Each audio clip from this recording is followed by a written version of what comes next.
The sky hung heavy and low on the day Jonathan Moore was laid to rest, as if even the heavens themselves understood the weight of betrayal that was about to unfold.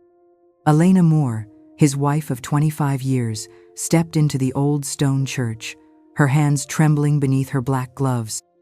She had spent hours choosing what to wear, ensuring every detail spoke of quiet dignity and profound love. She was the widow now, or so she believed. If you've ever known the quiet ache of betrayal, you're not alone. Stay with me. Subscribe and share in the comments where in the world are you listening from. The pews were already filling when she arrived, but it was not sympathy that greeted her.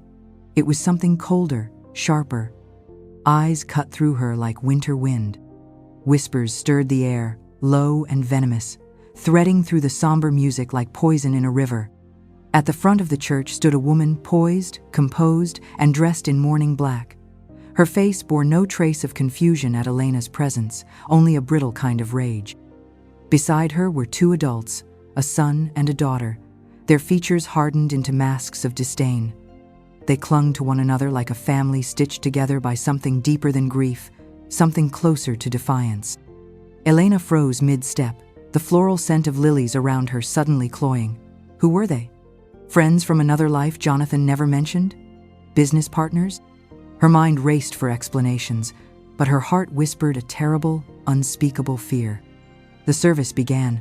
Words of remembrance echoed hollowly through the vaulted ceilings. Elena barely heard them. She kept glancing toward the front, toward that woman Laura Bennett, whose presence gnawed at her sanity. It wasn't until the final hymn faded and the gathering stirred toward the exits that the truth came crashing down. A man's voice, sharp and cutting, sliced through the murmurs. "Unbelievable," he spat, his voice loud enough to make heads turn. "She has the nerve to show her face here." Elena turned instinctively and saw the son, tall, furious, pointing directly at her. Laura tried to grab his arm, to pull him back, but it was too late. The fury had already spilled. "You ruined our family," he barked. "You were just the mistress. You don't belong here." A ripple of gasps traveled through the crowd. The air itself seemed to recoil. Elena stood frozen, her body numb, her mind desperately trying to make sense of words that didn't belong in her reality. "Mistress?" Her mouth opened, but no sound emerged. Her feet found movement before her voice did, carrying her blindly toward the door, away from the judging stares, away from the smothering air that felt too thick to breathe. Outside, the sky wept a slow, bitter rain. Elena didn't even notice. She stumbled to her car, gripped the steering wheel with white-knuckled hands, and sat there, shaking. Inside that church, a lifetime unraveled.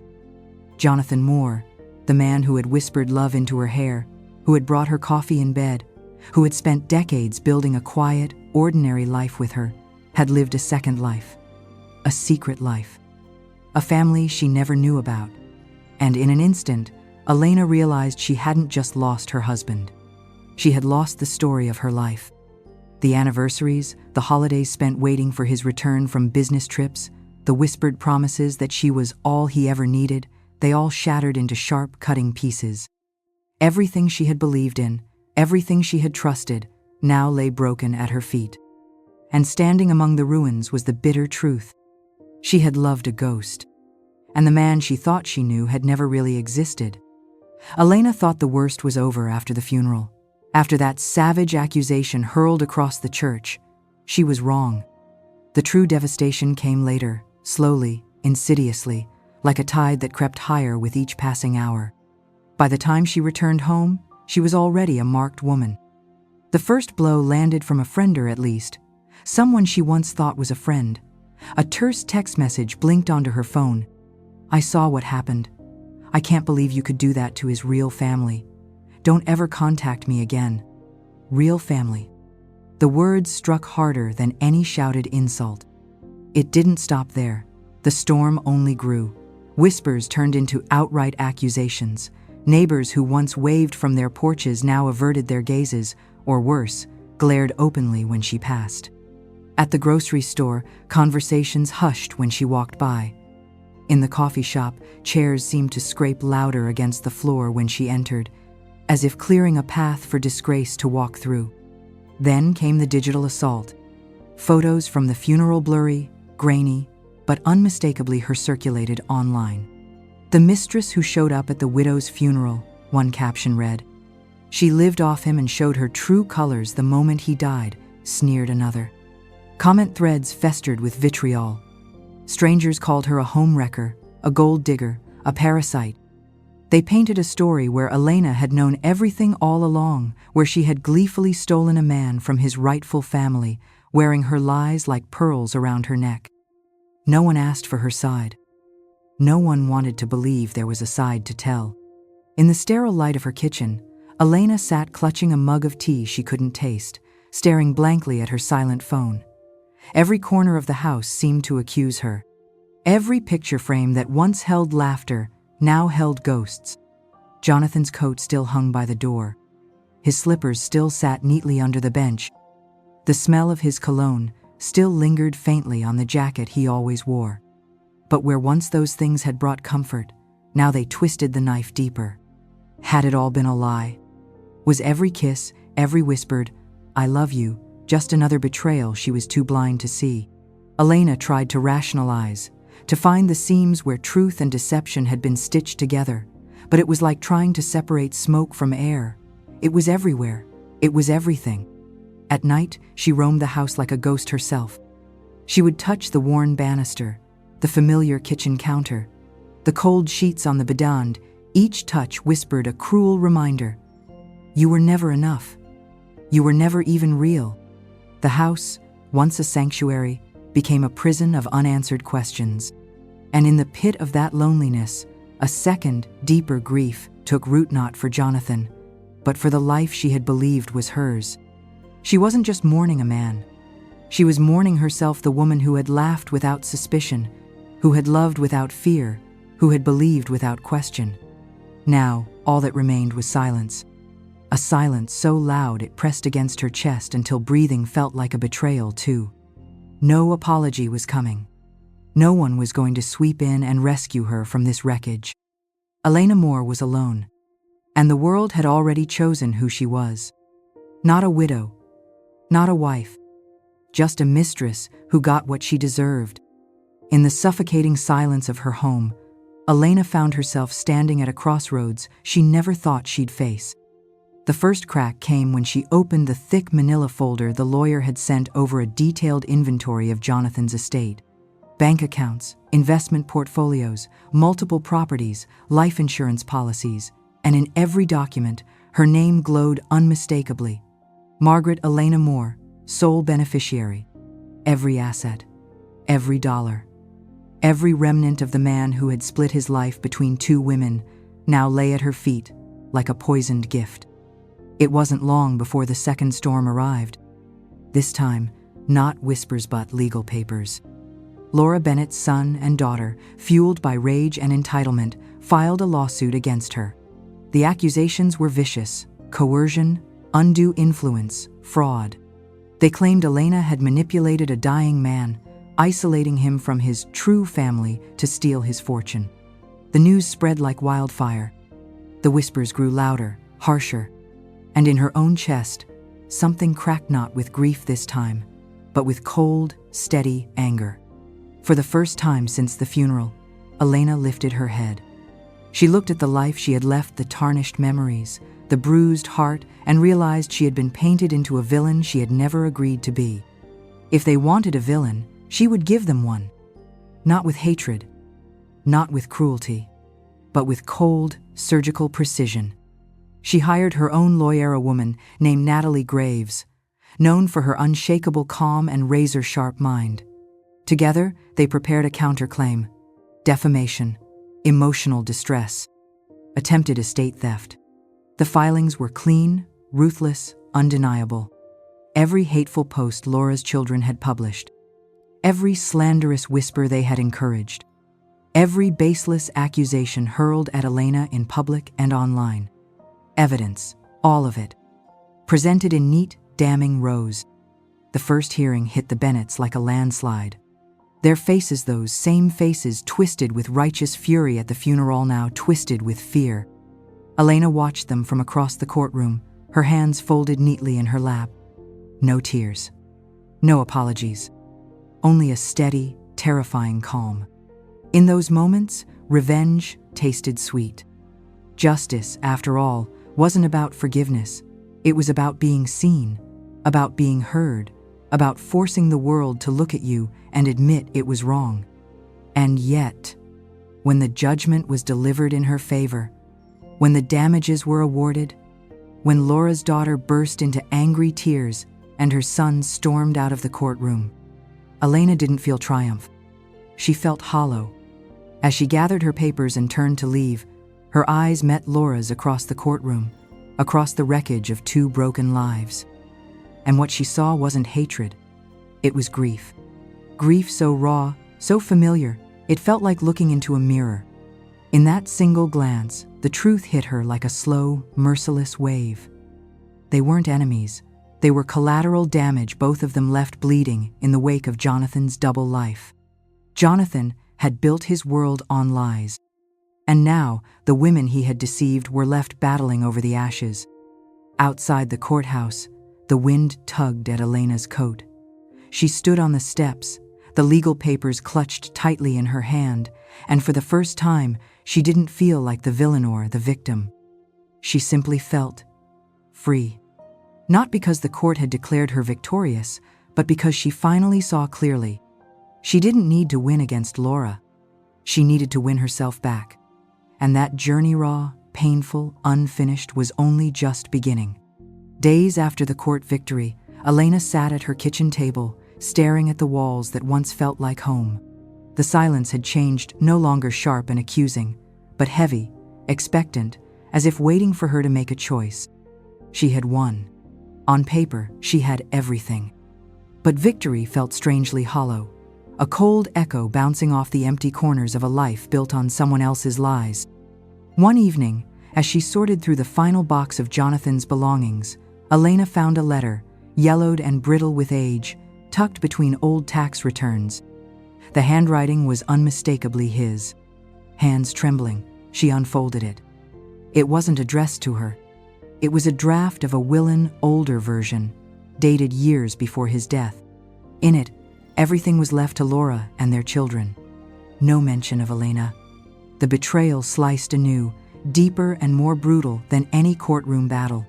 Not because she wanted his money, but because it proved what she had long suspected. She had always been the second choice. And yet, even as the pain lanced through her chest, Elena did not crumble. Instead, she felt something unexpected: release. She had loved Jonathan, yes, but her love had been based on the man he pretended to be, not the man he truly was. And that was no longer her shame to carry. One by one, she began to reclaim her space. The photos of their happy vacations boxed. The anniversary gifts donated. The monogrammed towels he insisted on buying tossed out without ceremony. Not out of bitterness, but because she no longer needed to cling to a version of her life that had never truly existed. In their place, she placed small tokens of her own choosing. A potted lavender plant in the kitchen window.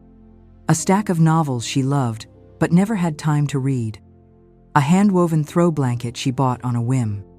It was astonishing how foreign yet exhilarating it felt to build a life with herself at the center, rather than orbiting someone else's needs and secrets. Her world grew even smaller and quieter and, paradoxically, more honest. One morning, a small box arrived by courier. No return address, no note inside, just an envelope. Inside, a single sheet of paper, a copy of an email Jonathan had sent to a colleague 2 years before he died. It confirmed it all. Jonathan had knowingly maintained 2 lives, 2 families, and had lied to both with the same practiced ease. At that moment, Elena felt the final piece fall into place. Jonathan hadn't been torn between 2 loves. He had simply loved himself most. And so, Elena made her final decision. She called her lawyer again, this time not to fight but to give. She arranged to quietly transfer a large portion of her inheritance to a trust fund set up for Laura's grandchildren. No announcements, no signatures demanded, no conditions. a silent offering. Not because it would erase the pain, not because it would fix what Jonathan had broken, but because Elena understood now. The only true victory was choosing compassion when bitterness would have been easier. And in doing so, she was freeing herself not from Jonathan, not from Laura, not from the world's judgment, but from the lingering chains of betrayal and anger. That night, Elena stood barefoot in her kitchen, sipping tea as the twilight deepened outside her window. The woman who had been humiliated at a funeral, painted a villain, dragged into court, she no longer existed. In her place stood someone stronger, quieter, freer. The past would never change. But Elena had changed. And she had done it on her own terms. Elena thought the storm had passed. But life, she realized, had one more test to deliver. One crisp morning, just as the first gold leaves of autumn began to fall, a knock echoed through her quiet cottage. Elena hesitated.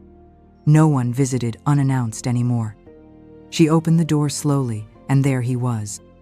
Michael Bennett, Laura's son. The boy now, a man who had once pointed at her in a church filled with whispers and rage.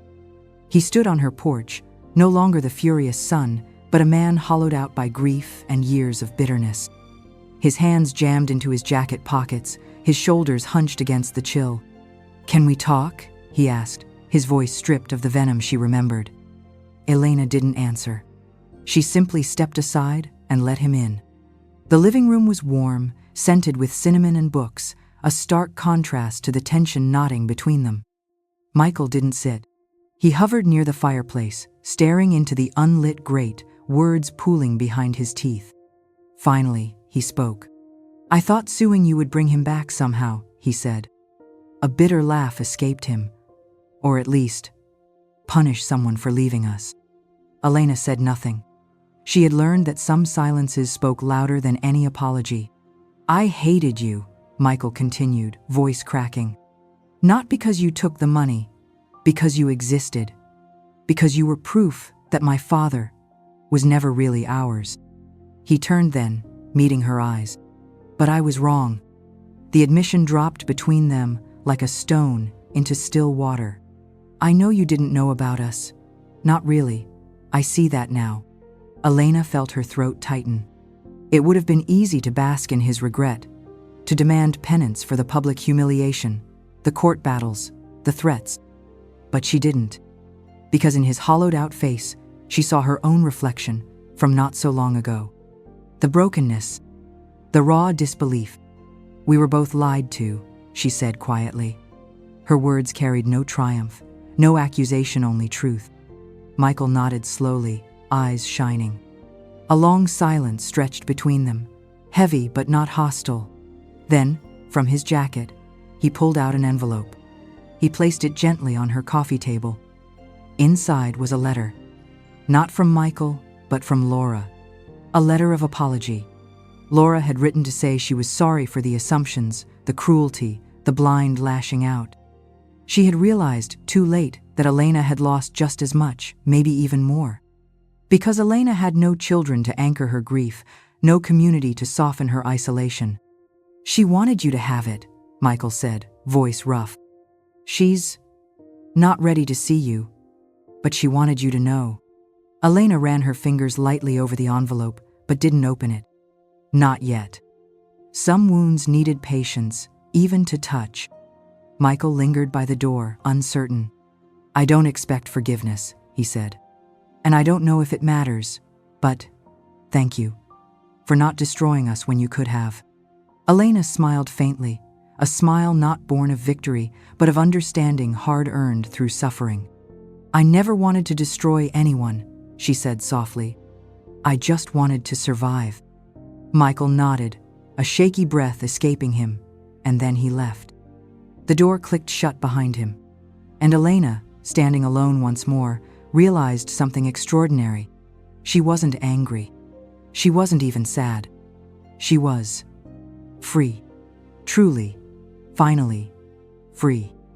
Not because others had cleared her name, not because she had forced them to kneel, but because she had chosen her own path through the wreckage. Because she had reclaimed her story. word by quiet word, step by trembling step. And no one, not the living, not the dead, could take that away from her. The seasons shifted once more. Spring crept back into the world, painting Elena's little cottage with soft greens and pale blossoms. But inside her heart, something stronger bloomed, something not tied to any season or storm. It was peace. Hard-earned, fiercely protected peace.